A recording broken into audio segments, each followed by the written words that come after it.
বাংলাদেশের কি লজ্জা আছে? আমাদের কি লজ্জা আছে?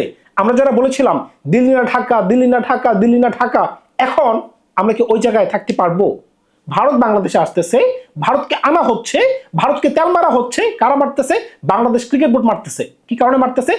ভারতকে ছাড়া বাংলাদেশ অচল।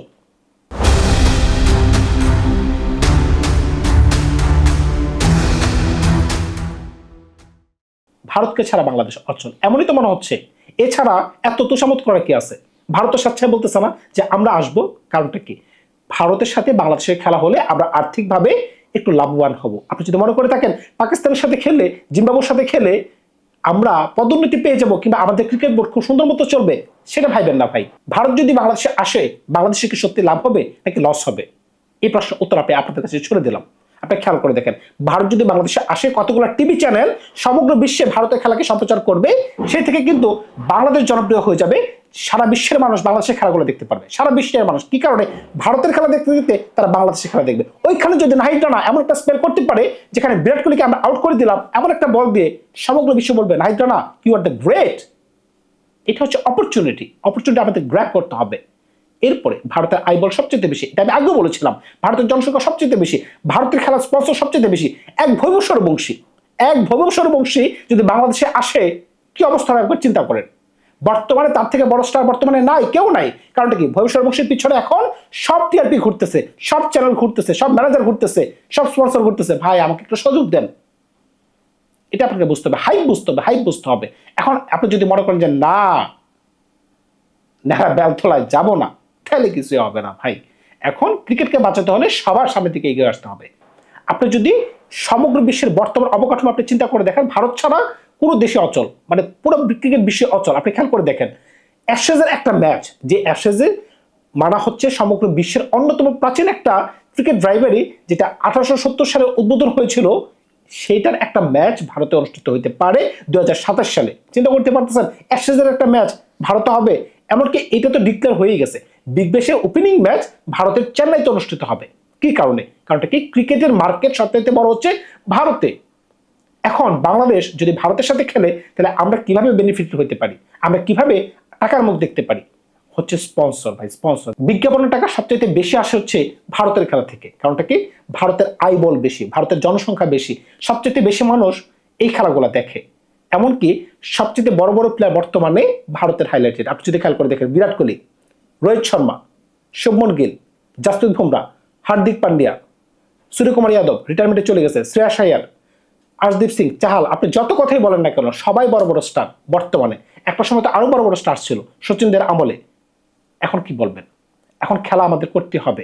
খেলা হচ্ছে 6টা, 3টা টি20 ম্যাচ, 3টা ওডিআই ম্যাচ। 3টা টি20 ম্যাচ মিরপুরে অনুষ্ঠিত হবে, এমনকি 3টা ওডিআই ম্যাচ, হয়তোবা সম্ভবত 2টা ওডিআই ম্যাচ চিটাগং অনুষ্ঠিত হবে, একটা ওডিআই ম্যাচ মিরপুরে অনুষ্ঠিত হবে। মোটামুটি এটা কিন্তু ফাইনাল হয়ে গেছে। এখন শুধুমাত্র ভারতের সরকার যদি বলে যে টিক মার্ক দিয়ে দিলাম, তোমরা এখন যাইতে পারো, তাহলে কিন্তু একটা অবাক জিনিস হয়ে যাবে। অবাক জিনিসটা কোনটা? ভারতের সাথে কিন্তু আফগানিস্তানের একটা হোম সিরিজ আছে। হোম সিরিজ কোনটা? এটা কিন্তু আবার একটু জটিল প্রসেসটা এরকম যে আফগানিস্তান ভারতে খেলবে, কিন্তু ওই সিরিজটা ভারত আয়োজন করতেছে না, আয়োজন করতেছে আফগানিস্তান। একটাই ফেলো, দিল্লিতে অনুষ্ঠিত হবে 3টা ম্যাচ। এখন ওই সিরিজটাকে তারা বয়কট করে কিংবা স্থগিত করে কিংবা পোস্টপোন করে তারা কিন্তু বাংলাদেশে আসবে। কি কারণে? বন্ধুসুলভ আচরণকে তারা একটু বাড়ানোর জন্য। ক্রিকেটের মাঝখানে এগুলো চলে না ভাই। ক্রিকেট কোনো রাজনীতি দিয়ে হয় না, যেটা আমরা করেছিলাম মুস্তাফিজ ইস্যুকে কেন্দ্র করে। ওইটা একটা ডোমেস্টিক লিগ ছিল, আইপিএল একটা ডোমেস্টিক লিগ। হ্যাঁ, এটা অবশ্যই মানি, মুস্তাফিজকে বাধ্য হয়েছে। ব্যক্তিগতভাবে আমি বিরাট কষ্ট পেয়েছি। কারণটা কি? এটা আমাদের দেশের গর্ব মুস্তাফিজুর রহমান। তার সাথে এমন করা উচিত হয় না, আমি আজকেও বলবো, ভারত যেটা করেছিল মুস্তাফিজের সাথে, কোনোভাবে সেটা মানা যায় না।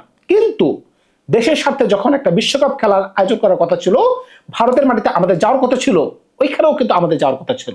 আমি কিন্তু এটাও বলবো, আজকে খেয়াল করে দেখেন, গতকালকে একটা নিউজ, আমি আমার আগের ভিডিওতে বলেছিলাম যে আমাদের সাবেক ক্যাপ্টেন না, বর্তমান ক্যাপ্টেন, ওডিআই ক্যাপ্টেন মেহেদী হাসান মিরাজ বলেছিল সকলেই ভারতে যেয়ে খেলতে চায়। এখন আপনি কি বলবেন? সকলেই খেলতে চায়, কিন্তু আগের সরকার এমন ভাবে আইওয়াস আমাদেরকে দিয়েছিল, না ক্রিকেটাররা খেলতে চায় না। একটা বিশ্বকাপ খেলার স্বপ্ন একটা মানুষের সারা জীবনের স্বপ্ন। আপনি খেয়াল করে দেখেন, ইনজুরি কিন্তু বলে কয়ে আসে না। এই যে নাহিদ রানা, আমরা কিন্তু এই নাহিদ রানাকে বর্তমানে বাংলাদেশের 1 নম্বর স্টার হিসেবে মানি, তিনি কিন্তু অস্ট্রেলিয়াতে যে এমন কিছু বল করতে পারতেন, অস্ট্রেলিয়ার ব্যাটসম্যানরা নাকচুবানি খেয়ে যেতে পারতো। সম্ভব, কারণটা কি? বর্তমান বিশ্বে তার মতো বলার নাই 150 গতির বলার, ধারাবাহিক বলার নাই রে ভাই, নাই।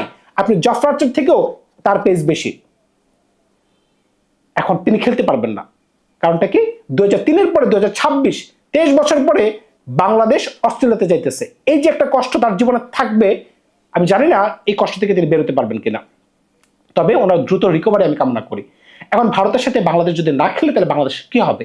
আজকে যে আপনি বলতেছেন যে আমাদের ক্রিকেট বোর্ডে 500 আছে, 600 আছে, কি আছে, কোটি টাকা আছে, এটা দিয়ে আমরা চলতে পারবো, কিন্তু এই টাকাগুলা কয়দিন থাকবে আপনার? এমনও সিরিজ যায়, ওই সিরিজে বাংলাদেশের লস হয়, আমরা কি করতে পারি? টিকিট থেকে কিছু টাকা আসে, কিন্তু দিন শেষে ওইটা কার্যকরী হয় না। আবার এমনও কিছু খেলা আসে যেখানে টি স্পোর্টসের মতো চ্যানেল কিংবা বিটিভি তারা সম্প্রচার করতে চায় না, লসে চলে যায়। এখন এই ধরনের লস থেকে বাঁচার জন্য আমাকে কি করতে হয়, বা আমাদেরকে কি করতে হয়? ভারতের পা ধরতে হয় যে ভাই আপনারা দয়া করে আসেন, একবারের জন্য হলেও খেলেন, আমাদের ক্রিকেটটা যেন আগামী 2 বছরের জন্য একটু সুন্দর মতো চলতে পারে। ভাই শুধুমাত্র কিন্তু বড় ধরনের খেলার কথা ভাবলে হবে না। নিচে যারা আছে, প্রিমিয়ার লিগ যারা খেলতেছে, বিপিএল যারা খেলতেছে, এমনকি আরো নিম্ন স্তরে যারা ক্রিকেট আছে, সমস্ত ক্রিকেটই কিন্তু চলতেছে বিসিবির টাকা দিয়ে। এখন বিসিবি কিভাবে আর্ন করে? বিসিবি আর্ন করে একটাই উপায়ে, যখন বাংলাদেশ ছেলেরা, মানে আমাদের ছেলেরা, যখন শান্ত বলেন, তাসকিন বলেন, মোস্তাফিজুর রহমান বলেন, লিটন বলেন, তানজিদ বলেন, তারা যখন বড় বড় টিমের সাথে খেলবে এবং খেলা থেকে যে পরিমাণ অর্থ উপার্জন করে নিয়ে আসবে, এটা কিন্তু ওইভাবেই যাবে। এখন আমাদের সাবেক ক্রিকেট কর্মকর্তারা যারা ছিল, ক্রিকেট কর্মকর্তা বলা যাবে না, ক্রিকেট বোর্ডে যারা ছিল, তারা ডাব কটা খায় সে প্রশ্ন তুলতেছে। আরে আমকের বাচ্চা, তারা তো টাকা দিতেছে তোদের জন্য। এখন আপনি তাকে প্রশ্ন করতেছেন তোরা ডাব কটা খাস? আরে ভাই, তারা ডাব খায়, তাদের এনার্জি প্রয়োজন হয়, খেলার মাঠে তাদের স্ট্যামিনা লাগে। এখন তারা যদি ওই পরিমাণ স্ট্যামিনা না দিতে পারে, তাহলে তারা কিভাবে খেলবে? আমরা প্রশ্ন করি কি, তোরা ডাব কয়টা খাস? এই হচ্ছে অবস্থা। তো বাংলাদেশে আসলে দিন শেষে আপনি কি করতেছেন? আপনি আবার পা ধরতেছেন, কার পা ধরতেছেন? ভারতের পা ধরতেছেন। ওই সময় যদি এতটা হাঙ্গামা না করতেন, দিল্লি না ঢাকা, তাহলে আজকে পা ধরা লাগে না, ভারত এমনিতেই আসতো। এই যে রাজনৈতিক একটা অস্থিরতা তৈরি করছেন, ক্রিকেটে কেন রাজনীতি হবে? পাকিস্তান বাংলাদেশে আসবে, ভারত পাকিস্তানে আসবে, শ্রীলঙ্কা পাকিস্তানে আসবে, মানে এক দেশ আরেক দেশে যাবে। ইন্ডিয়া পাকিস্তানের সম্পর্কটা একটু ভিন্ন, এই জায়গায় আমি মানি। তবে বাংলাদেশের সাথে ভারতের সম্পর্ক কোনো সময়ে এরকম ছিল না, কোনো সময় এরকম ছিল না। একটা গুটি সম্ভব মানুষ বা একটা মহল এই ধরনের কাজগুলো করতেছে। কেন করতেছে? তাদের একটা এজেন্ডা থাকতে পারে। ক্রিকেটটাকে ধ্বংস করে দেওয়ার একটা চেষ্টা ছিল। হ্যাঁ, ক্রিকেটকে ধ্বংস করে দেওয়ার একটা চেষ্টা ছিল। এখন হয়তো বা সেটা থেকে আমরা বেরিয়ে আসতে পারি এই সিরিজের মাধ্যমে। এমনকি অদূর ভবিষ্যতে ইন্ডিয়া আমাদেরকে তাদের দেশে আমন্ত্রণ জানাতে পারে। তবে আমি চাই মোস্তাফিজ ইস্যুতে যারা আমরা কষ্ট পেয়েছিলাম আমার মতো, সকলেই যেন সেটাকে ভুলে যে সামনের দিকে এগিয়ে যাই বাংলাদেশ ক্রিকেটের স্বার্থে। এখানে ব্যক্তিগত ইন্ডিভিজুয়াল কোনো জিনিসকে আনা যাবে না। দেশের স্বার্থে আপনাকে কিছু জিনিস বলিদান দিতে হয়, দেশের স্বার্থে। ধন্যবাদ সবাইকে, ভালো থাকবে। আপনারা নতুন কোনো গল্প নিয়ে খুব শীঘ্রই হাজির হবো আপনাদের সাথে।